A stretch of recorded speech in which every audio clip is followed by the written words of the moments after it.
Hello everybody, I'm back again with another review. So I've had this one since just before Christmas, but I haven't actually used it yet. I have nowhere to go. But I have had a look at it and seen what can go in it and what I'd carry in it, the length of the strap. So I'm just going to give you a little review and just see how I feel about it. I was on the fence about this one for a long time because I didn't know if the fur was something that I'd be interested in. And I think it's something you either love or you hate, and you have to make that decision yourself. So I really waited for ages and ages, looked at the pictures, looked at the sellers, and in the end I decided to go for a mid-range budget seller, just because I didn't know if I was going to love it or not. And to be honest, I've gone for a mid-range budget seller and I love this one, and I probably wouldn't upgrade to a higher seller, which is more expensive, just because I'm happy at the moment with this one. The quality for me, if we look at that's the front tab, the glazing's a little bit thick, but it's neat. Stitching is very neat on that, and as you can see, the hot stamping, there's a little bit of smudging and a few mistakes, but to be honest, how many authentics have these mistakes nowadays? Again, nobody's looking that close at the E or the M or the N. So, but what we will have a look at as well is you've got the engraving. So it does say Louis Vuitton. So it's on both sides, one upside down, one right side up. And then we do have the zips, which you've got the LVs on. So they're not the heaviest of metals, but they're not really like cheap and arty. The zip opens wonderfully. If I can get hold of it, see, I can do it one-handed. There's no jarring, it doesn't catch. So if we just look at the top handle again, the glazing's a little bit thick, but that heat stamp impression is very crisp. I quite like it. I do love that I don't know if this is real leather, again it's from budget, but it's that dark brown already, and I'm pretty sure that's how the authentic comes as well, with a already dark leather instead of a light leather that goes darker. So we'll go to the inside. It is red like it's supposed to be.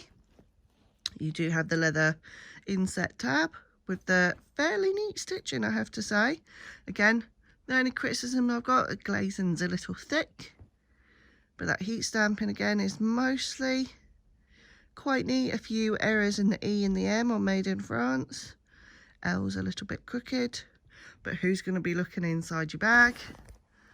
So this bag is actually deceptively large, and I was quite shocked.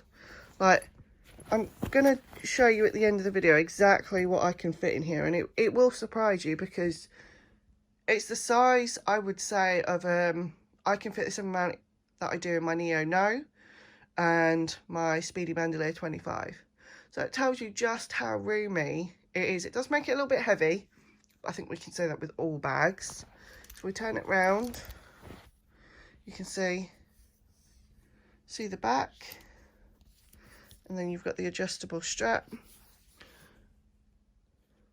So the only thing that puts me off a lot of budget bum bags is that cheap plastic handles. Because this has got engraving. So this one, what I liked most was the amount of extension. I'm trying to show you just how long. Now, I'm a plus sized girl, and I've got a plus sized chest and a plus sized hips. And this sits comfortably just at the top of my hip when it's across my body, across my chest.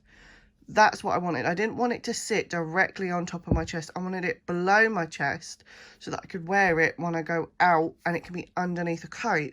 So that was the idea about this one, because I've actually got a coat that's the same material as this, and that's what I wanted it for, to match. So my coat and my bag matched each other, and when I put it underneath, it's not readily seeable. So if somebody was to look at your chest when your coat's open, they would assume it's part of your coat. So it's safety when you're going out, when there's crowds, if you're going to the supermarket. So you have your hands free, you can go in and out, everything's close to your body, they can't get into it.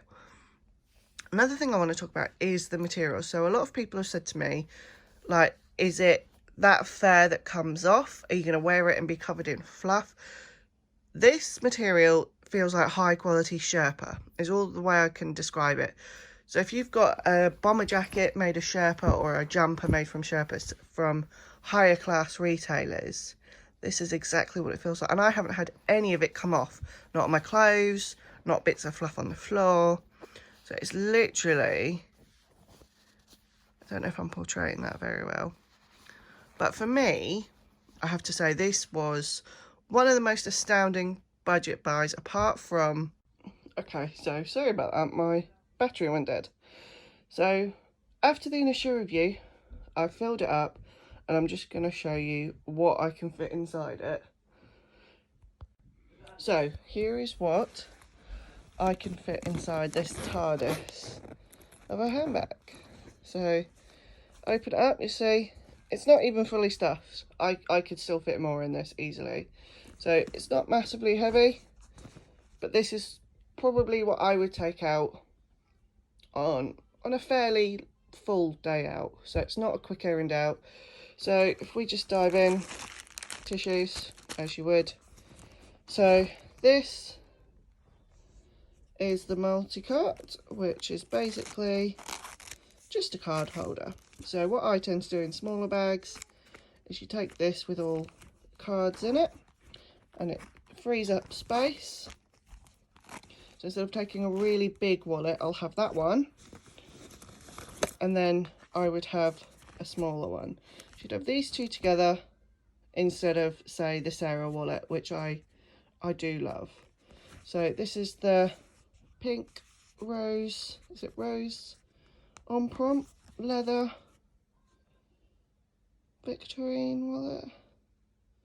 So it's lovely and soft and squishy. So next thing would be my smallest Kirigami from the Catagrams, and in here I keep my headphones. So I do actually have two different sets of headphones because it depends what I want them for. So I have my headphones in there, and then I have this one. So obviously holds my AirPods in the Damier Noir print. But obviously if these go flat and I'm out for the day, I love having them in this tiny little pouch. It doesn't take up any room at all. I actually think there's more than headphones in here because it feels rather full. I've got receipts, and I've got a silver polishing cloth. Oh, I know what's in here. This is my Cartier screwdriver. So I'm not actually wearing it at the moment, so it's no point it being in there really. But when I wear the Cartier Love Lock bangle, obviously it's screwed onto your wrist. Once you screw it, it's done. It stays. But on the first one I had, not so much the second one, I can't even get them back in there now. One-handed multitasking fail right there. But yeah, the first Cartier Love Lock bracelet that I had, the screw kept coming undone. So I would always carry a screwdriver to do it back up. So this is, oh, it's all glittery. So this is obviously the key, multi-key. I keep my Tesco club card in the back, and this is from the Louis Vuitton website, so I do actually have my initials monogrammed inside it as well. So this is like one of my forever pieces. I love it. It's black and silver. It will literally go with anything and everything. I love the Damier Noir. It is one of my favourites. I do also have the matching clay, but I'm not using that. Just because I find I don't have enough change anymore.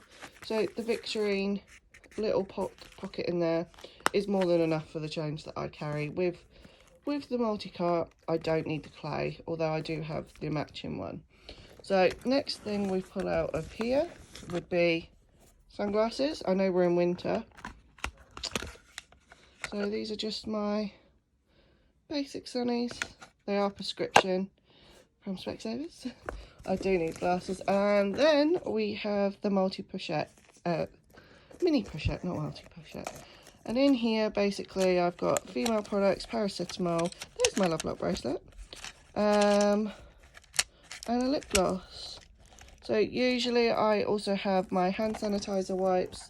I have wipes, like wet wipes, hand wipes, or I might even have hand wipes in there, glasses wipes, plasters. So that is a bit empty because we have just been on a really long walk and my children touch everything. So hand wipes are all gone, sanitizer's all gone. I think I've got one plaster left. So my tissues survived though, but nobody seems to have a need for them. But that is the inside empty now. But as you can see, all of these fit in here, no problem whatsoever. So and this is just one-handed, quickly plopping them all back in. Even if you're just shoving it in, shake it about and it closes. Like, honestly, how amazing is that for like space? Like, I've never known a small handbag like that to fit so much in. It is just, I have to say, I'm fully in love with it and can't wait for a nice evening out, or even just a shopping trip or something where I can wear, I've got a Sherpa, this colour Sherpa aviation jacket, and just to feel like I can use it properly. At the moment I feel like my handbags are neglected. So if you've enjoyed my video, it's been a bit all over the place today, I do apologise. Give me a thumbs up, subscribe to my channel. I've got loads of videos to do, it's just how quickly I can get round to doing them. I've got a new bag on order, so it's another speedy, but we all know that. I've got a Christian Dior unboxing to do, but I'm kind of scared to unbox it because the box looks so pretty. So if I can just grab it, I'll give you a sneak peek of what the Christian Dior box looks like. So if we just move bum bag out of the way. So this is the Christian Dior box that needs to be unboxed. So it's so pretty wrapped. Like, I genuinely don't want to unbox it, open it. It's been sat here for about 3 weeks now, and I haven't got the heart to open it. It's so beautifully wrapped. But hopefully I'll get around to unboxing it for everyone. I hope you all have a good and safe day and enjoy what you can. And I'll see you all later. Bye.